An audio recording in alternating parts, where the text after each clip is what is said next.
If you look throughout history, there have been a disproportionate number of extremely talented chess players who've also had serious psychological issues. You are putting yourself in a world that is infinite. It's abstract. You are, in essence, reshaping your mind. You're trying to anticipate what your opponent might do, and you don't know what he might do, so you're thinking of all the different possibilities. A good chess player is paranoid on the board, but then if you take that paranoia to real life, it doesn't play so well. You end up seeing your real world according to the confines of chess.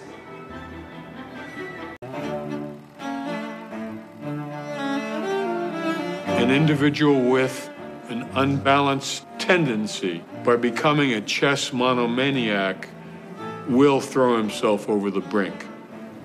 Yeah, we have some examples where people of exceptional abilities were infected by this mental illness. We've got a car waiting for you. This is your first time in Iceland in quite a few years. You weren't that thrilled the first time around. Think it will be better this time? That is not true. I never. You mean I didn't want to play here originally? Yeah. I'll explain all that. That was all a CIA setup. I'll explain that someday. We look forward to that. Bobby Fischer, welcome to Iceland and thanks for talking to us. Have a good night.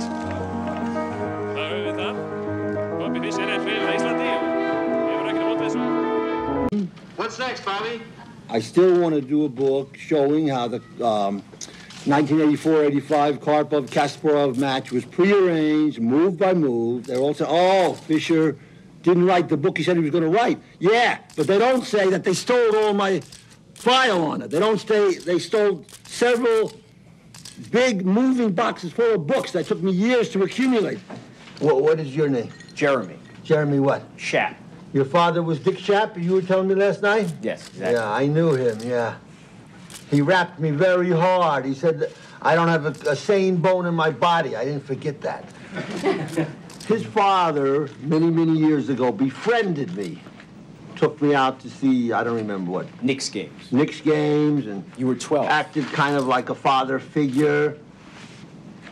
And then later, like a typical Jewish snake, he had the most vicious things to say about me. I have to object, Bob. Okay. Did you read the article where he said I don't have a sane bone in my body? Honestly, I'm not sure if I read it, but I know that he said it. Yeah. And honestly, I don't know that you've done much here today, really, to disprove anything he said.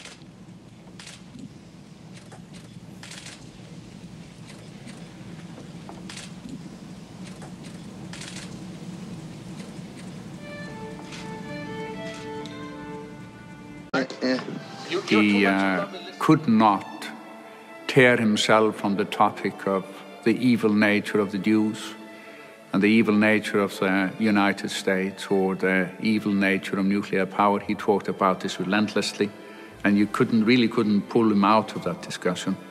It was not just that he was talking about it.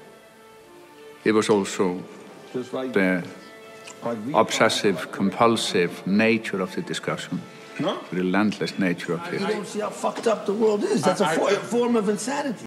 I don't think that Bobby could have been as creative, as extraordinary, without being extraordinary in other aspects.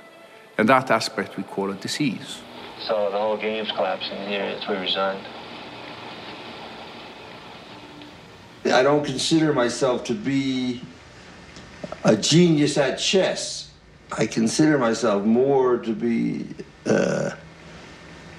a genius who just happens to play chess. You understand? So I could be doing I could have done and I can do any number of other things, you know? You know, I always wanted to write some songs. I was telling Evans, Larry Evans, this was back in the 60s, I remember. I said, you know, I listen to all these songs, and I wish I could write that, but I try to write something, I try to think of something, and I just, nothing comes out.